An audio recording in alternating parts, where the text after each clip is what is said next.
Welcome back aboard Blurred Force One with your boys Mo and Lottie. And today we're reviewing My Adventures with Superman, episode 9. It's entitled 0 Day Part 2, and it's streaming on Max and it's come to you from Cartoon Network. So, what did we think about it, and should you be watching? And before we get into this review, get down there and hit like on this video. Lottie, we got the follow up to the previous one. Superman's been captured. Task Force X has got him in their clutches. Like, everything's right in the world, right? No Superman. Everything should be perfectly fine. Except some people don't really like him being captured, particularly his new girlfriend, Lois Lane. And so she enlists the aid of the junior reporters to try to figure out where he is. And then there's a breakout and Ivo goes nuts. And Superman's got to save the day. So basically, Lottie, Superman's got to pick up the mess that Task Force X pretty much puts together. Is that about right? Yeah. I mean, what could possibly be wrong with, putting a bunch of supervillains together right near their technology that they need to, like, affect an escape? What could possibly go wrong? I tell you. Lottie, I texted you about this like over the weekend. We're kind of behind on our review of this, but man, I love this episode. This episode, just everything it could possibly do right, it did right.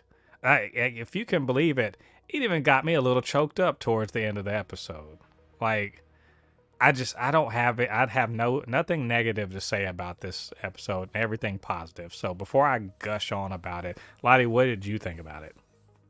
This show probably had the greatest comeback I've ever seen in a TV show. And what I mean by that is that I've never seen a show start off so like no one really like we all agree the first two episodes were the weakest by far of the series. They're the first two episodes.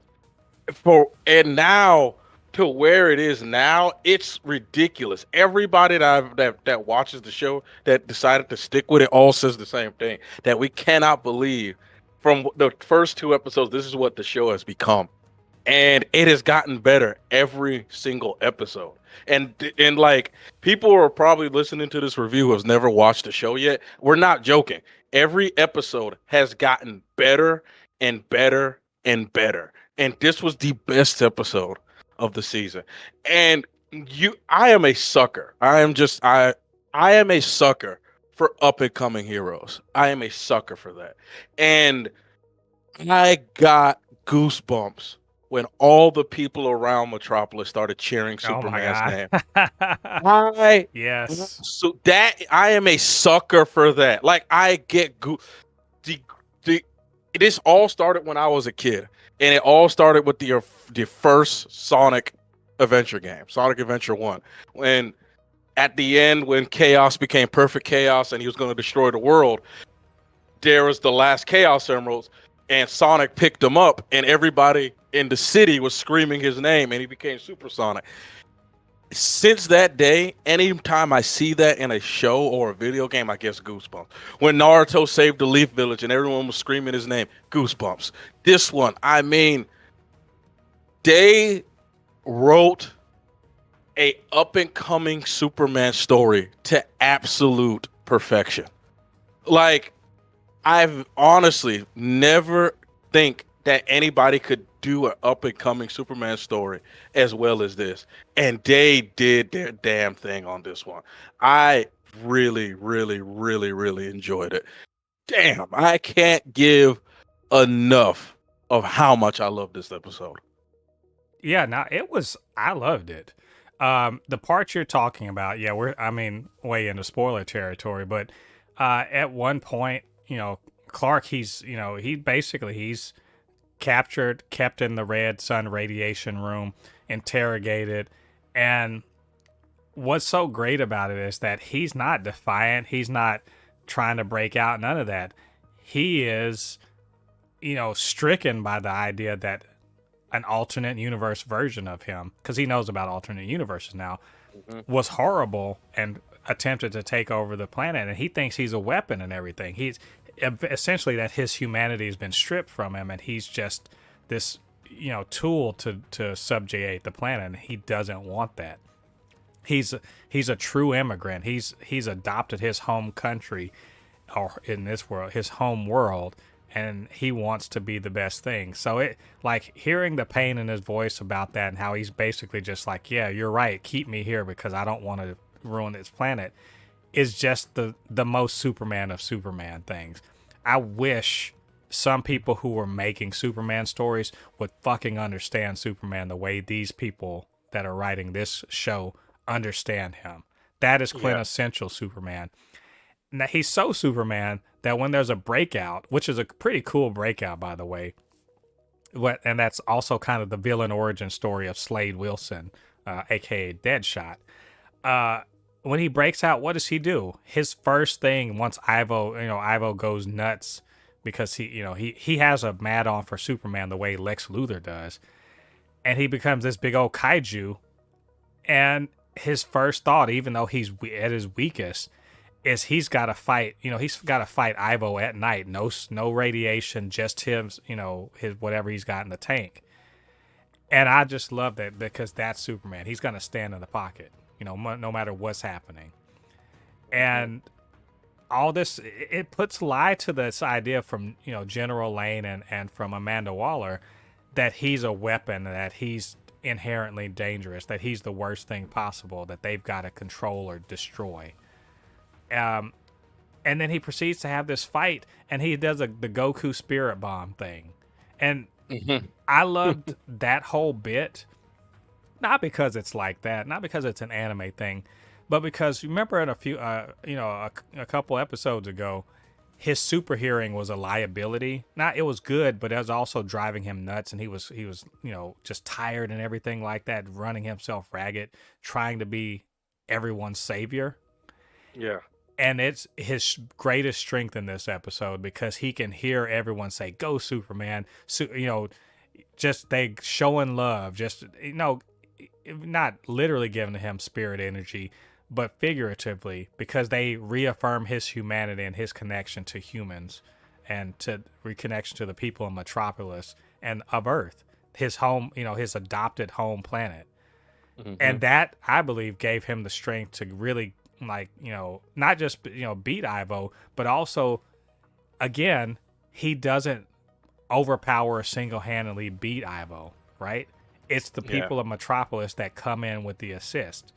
And I love that. Like, everyone says Superman's an invincible juggernaut, and he is. But in this case, he needed help. But he has to become that, though. Yeah. He has to be. But he's not disconnected from humanity. That's what I'm saying. I'm going to give a very hot take. Well, not very hot take, but some people might find it a hot take. I think this is the best Superman since the animated series. Animated series / Justice League. We have not watched Lois or Superman, so I'm not going to say that. Animated. Oh yeah, well I'm saying we haven't watched all, but I think this is better than Cavill's Superman. In terms of storytelling, character wise. I think Cavill could have done it. It's not Cavill's fault. Yeah, it's not Cavill. It's not him. It's the writing. But yeah. Overall, and that whole part had me kind of choked up because it just really, like I said, it plays into who Superman is as a person. And the Superman we're used to is, he's a vet. And this one, he's a rookie. And he needed the crowd to really pump him up to get him at his highest performance. And he's in his first season, man. He doesn't have his legs under him necessarily, but the crowd really carried him to victory. And I can't say enough. So great. And of course, Lois and Clark. Anytime you're gonna give me some of that, I'm all for it. So yes. And before we gotta mention one more thing. My motherfucker Zod is in this show. I can't fucking wait. Zod is in this bitch. That is Zod. I don't care what anybody. That is fucking Zod, and I cannot wait. I cannot wait for that man to say, "Where did you learn how to fight?" On a farm. I cannot wait. I cannot wait. I was like, oh, so as I said before, I was wrong. I thought the guy was from another dimension or the future. It just turns out like your original theory was right. There was a Kryptonian on the planet before what's it called? Yeah. Before Superman, Yeah. and it was Zod. It was Right. Zod. That is clearly that's clearly Zod. So I cannot wait, and I think that was who his dad was trying to warn him about. I mean, possibly he's speaking Greek. Who would know? But we know at the end of it, we got Task Force X is now under the control of Amanda Waller. So Suicide Squad is coming up soon. They are gunning for Superman. They got apparently some kind of gun that can kill him. And it's hunting season. It's rabbit season on Isn't that the gun that Superman. they use? Isn't that the gun they use in the actual canon? They use to kill him when they use Doomsday. I never really read that story, but it definitely look. It's a Superman killer, and they're gunning for him. So man, like this episode had everything. I loved it. This show is just great, and it's so great. I sit and watch people reacting to watching this show because I love basking in the validation that we jumped on this show from the get go, and we were right to like get onto it. So. Anyway, I think that's all of our thoughts on this episode. Looking forward to the season finale coming up this coming week. So, anyway, what did you guys think about this episode? What did you think about what we had to say? Get down to the comment section, leave your thoughts there. And of course, you can always hit us up, supernotfunnyshow@gmail.com or at supernotfunnys1 on Twitter. And while you're down there, do us a favor, hit like on this video, subscribe to the channel, and hit that notification bell. All that good stuff helps to grow this channel and helps more people to see these videos. All right, thanks for joining us. Come back next week. We're going to be talking about the season finale. I hate to say that. Season finale, episode 10 of My Adventures with Superman. Until then, I've been Mo, your commenter extraordinaire on all things pop culture, joined by the anime expert, video game designer, and lover of all things superhero, my good friend Lottie. And we'll see you guys on the other side of the thread. Peace. Peace.